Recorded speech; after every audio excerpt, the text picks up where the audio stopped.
बिस्मिल्लाहिर्रहमानिर्रहीम। प्यारे बच्चों सलाम अलैकुम। मैं आपका उर्दू टीचर हूँ। उम्मीद है कि आप सभी सही सलामत होंगे। अब आप अपनी उर्दू बुक निकालोगे और आज हम टर्म सेकंड का और एक नया टॉपिक पढ़ने जा रहे हैं, राजा जाम्बोलो चंद। हाँ बच्चों, आज हम सबक नंबर 21 पढ़ने जा रहे हैं, जिसका उन्वान है राजा जाम्बोलो चंद। और बच्चों में सबक का मुताला करते हैं। आपने बहुत से राजाओं के बारे में सुना होगा और पढ़ा भी होगा, लेकिन आज एक ऐसे राजा का हाल बयान किया जाएगा जो बड़ा फयाज व सखी था। आपने बहुत से राजाओं, राजा कहते हैं बादशाह को, राजा का माने है बादशाह, राजाओं के बारे में सुना होगा और पढ़ा भी होगा। कहते हैं कि बेटा आपने तो बहुत से राजाओं के बारे में सुना भी होगा और पढ़ा भी होगा, लेकिन आज एक ऐसे राजा का हाल बयान किया जाएगा। राजा मैंने भी बताया, राजा के माने हैं बादशाह, राजा कहते हैं बादशाह को। एक ऐसे राजा का हाल बयान किया जाएगा जो बड़ा फयाज और सखी था। फयाज मीन्स सखी या दरिया दिल, और सखी मीन्स सखावत करने वाला। कहते हैं कि बेटा आज हम एक ऐसे राजा का हाल बयान किया जाएगा जो बड़ा फयाज और सखी था। उस राजा का नाम जाम्बोलो चंद था, और जिस राजा के बारे में हम आज ये कहानी पढ़ने जा रहे हैं, उस बादशाह का नाम था राजा जाम्बोलो चंद। उसका एक भाई भी था, वो भी राजा था, और इस राजा का एक भाई भी था, इसका जाम्बोलो चंद जिसका नाम था, उसका एक भाई भी था, वो भी एक राजा ही था। उसका नाम बाहुलोचन था और उसके भाई का नाम बाहुलोचन था। जाम्बोलोचन के राज में राया खुशहाल थी।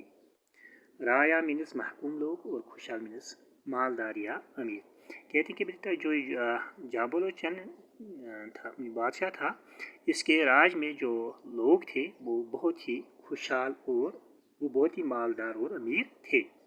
लोग अमन व सुकून से ज़िंदगी बसर करते थे, और उसकी हुकूमत के दौरान जो लोग थे वहाँ पे रहते थे वो एक पुरसुकून ज़िंदगी गुजारते थे। कहीं कोई मोहताज न था।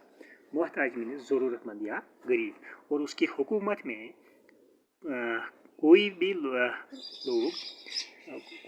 भी इंसान मोहताज न था।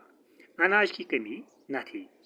दूर दूर से लोग सयाहत में सफ़र, दूर दूर से लोग सयाहत की गरज से यहाँ आया करते थे, और बहुत से दूर दराज इलाकों से लोग यहाँ पर सयाहत के लिए आते थे।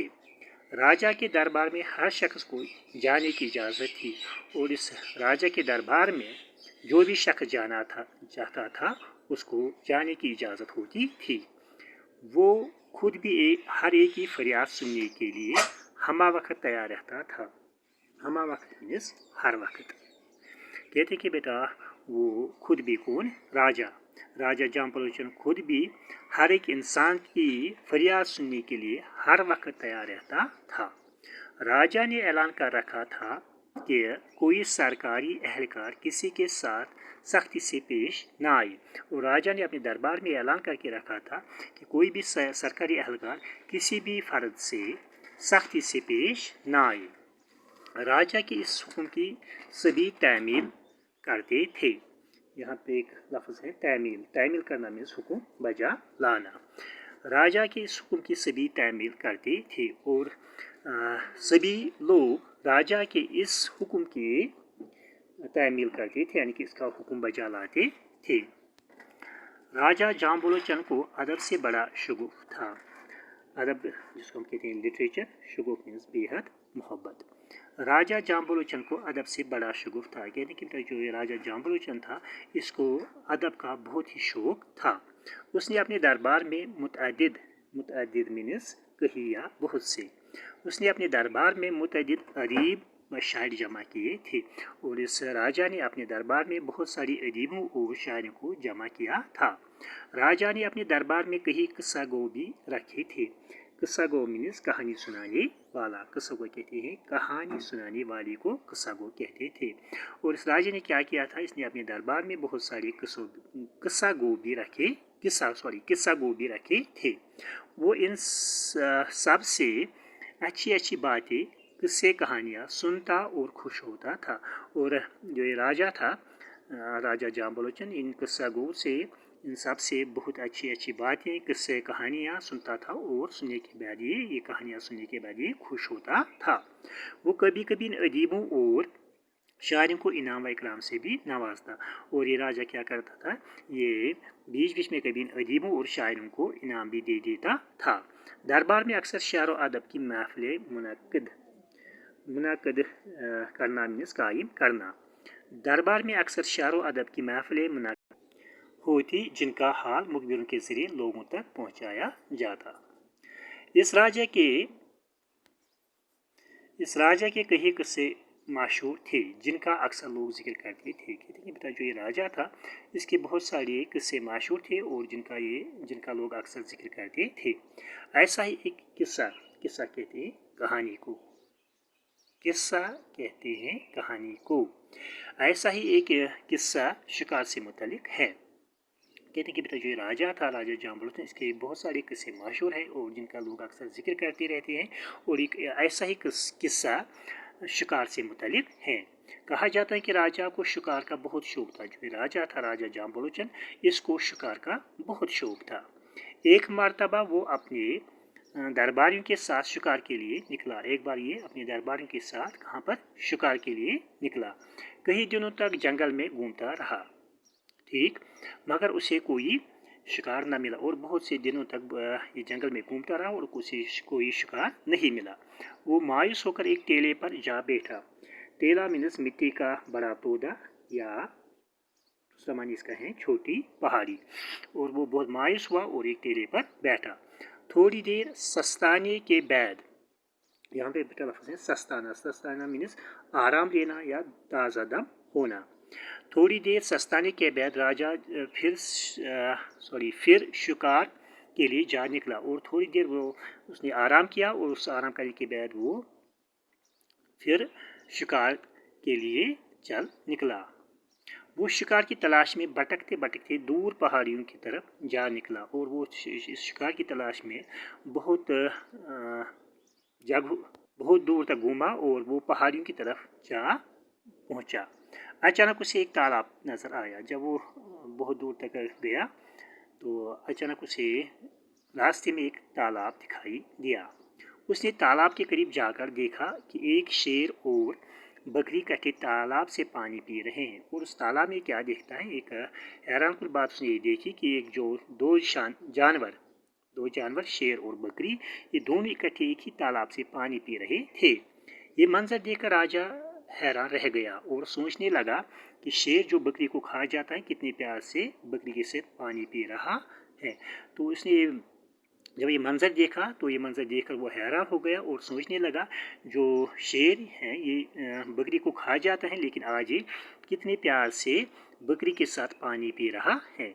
उसके दिल में हमदर्दी और रहम के जज्बात ने जोश मारा. उसने हमेशा के लिए शिकार करना तर्क कर दिया. तर्क करना मीन्स छोड़ देना. उसने अहद किया कि अब वो किसी किस्म का शिकार नहीं करेगा. उसने अहद किया, अहद करना मीन्स कसम खाना. उसने अहद किया कि अब वो किसी किस्म का शिकार नहीं करेगा. तो उसने ये कसम खाई कि अब वो किसी किस्म का शिकार नहीं करेगा. राजा ने जिस मुकाम पर शेर और बकरी को एक साथ पानी पीते देखा, वहाँ एक खूबसूरत बसाया और अपने नाम पर उसका नाम जाम्बो रखा, जो रफ्ता रफ्ता जम्मू के नाम से मशहूर हुआ. और राजा ने जिस जगह पर शेर और बकरी को एक साथ पानी पीते देखा, वहाँ एक खूबसूरत शहर बसाया और अपने नाम पर उसका नाम जाम्बो रखा. क्या नाम उसका रखा? उस शहर का नाम जाम्बो रखा.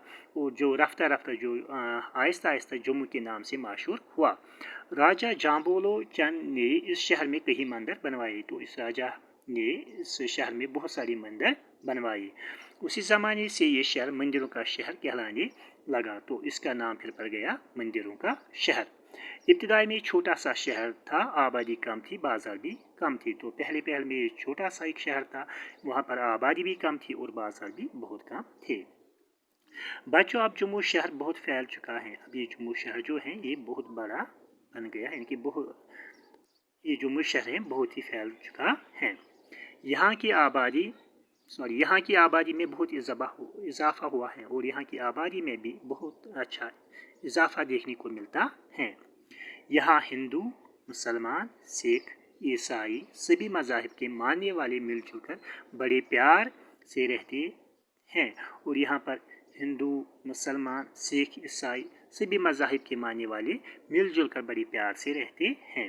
یہاں کے مقامی باشندہ کہتے ہیں لوگوں کو، یہاں کے مقامی باشندوں کو ڈوگرا کہا جاتا ہے۔ جو یہاں پہ مقامی باشندے جو لوگ رہتے ہیں ان کو ڈوگرا کہتے ہیں۔ ان کی مادری زبان جس کو ہم کہتے ہیں مدر ٹنگ، ان کی مادری زبان ڈوگری ہے، اور جو ان کی مادری زبان ہے، جو ان کی مدر ٹنگ ہے وہ کیا ہے؟ ڈوگری۔ لیکن اب گوجری، پہاڑی، پنجابی، کشمیری کے علاوہ اردو اور ہندی بولنے والے بھی یہاں بس گئے ہیں۔ لیکن اب گوجری، پہاڑی، پنجابی، کشمیری کے علاوہ یہاں اردو اور ہندی بولنے والے بھی رہتے ہیں۔ اب جموں میں بہت سارے بازار ہیں، جموں میں بہت سارے بازار بھی دیکھنے کو ملتے ہیں، جہاں کئی طرح کا کاروبار ہوتا ہے، کاروبار کہتے ہیں بزنس کو۔ بے شمار اسکول اور کالجوں کے علاوہ یہاں یونیورسٹیاں بھی ہیں۔ تو یہاں پر ایک تو بہت سارے اسکول ہیں، اسکولوں کے ساتھ ساتھ بہت کالج بھی ہیں، اور ان کے ساتھ ساتھ یہاں بہت یونیورسٹیاں بھی ہیں، یونیورسٹیاں بھی بنائی گئی ہیں۔ اب اس شہر میں چوڑی سڑکیں ہیں، چوڑی مینس بڑی۔ اب اس شہر میں کیا ہے؟ اب اس شہر میں بڑی سڑکیں بنائی گئی ہیں، جن پر گاڑیوں کی ریل پیل ہیں اور جن پر بہت ساری گاڑیاں چلتی ہیں۔ کئی جگہ فلائی اوور بھی تعمیر کیے گئے ہیں، اور جہاں پر زیادہ ٹریفک جام ہوتا تھا، جہاں بہت سارا ٹریفک ہوتا تھا، وہاں پر اس ٹریفک کو کم کرنے کے لیے فلائی اوور بھی بنائے گئے ہیں، جن سے ٹریفک کی آمد و رفت مینس آنا جانا جن سے ٹریفک کی آمد و رفت مزید آسان ہو گئی ہے، اور اس جو وہاں پہ جو فلائی اوور بنائے گئے ہیں ان سے جو یہ ٹریفک کا مسئلہ تھا یہ حل ہو گیا ہے، اور یہ بہت ہی آسان ہو گیا ہے۔ یہاں کی آب و ہوا معتدل ہے، معتدل میں اعتدال والا یا درمیانی درجے کا، کہتے ہیں بیٹا جو یہاں کا جموں شہر کا جو آب و ہوا ہے وہ معتدل ہے۔ یہاں کے لوگ جفاکش اور تنومند ہیں۔ جفاکش مینس محنتی، تنو مینس ہٹا کٹا یا مضبوط جسم والا۔ جو یہاں کے لوگ ہیں وہ بہت ہی جفاکش اور تنومند ہیں۔ اس شہر میں اب مندروں کے علاوہ گرجے، مسجدیں اور گردوارے بھی خاصی تعداد میں ہیں۔ کہتے ہیں کہ اس شہر میں پہلے صرف مندر ہوا کرتے تھے، اب مندروں کے علاوہ یہاں پر گرجے، مسجدیں اور گردوارے بھی بنائے گئے ہیں۔ ہوائی اڈوں اور ریلوے اسٹیشنوں کی سہولیت بھی دستیاب ہے۔ دستیاب ہونا مینس میسر ہونا یا حاصل ہونا۔ اب یہاں پر ہوائی اڈوں اور ریلوے اسٹیشنوں کی سہولیت بھی دستیاب ہے۔ تو آج کے لیے اتنا ہی کافی، امید ہے کہ آج کا ٹاپک آپ نے اچھے سے سمجھا ہوگا۔ باقی وسلام، اللہ حافظ۔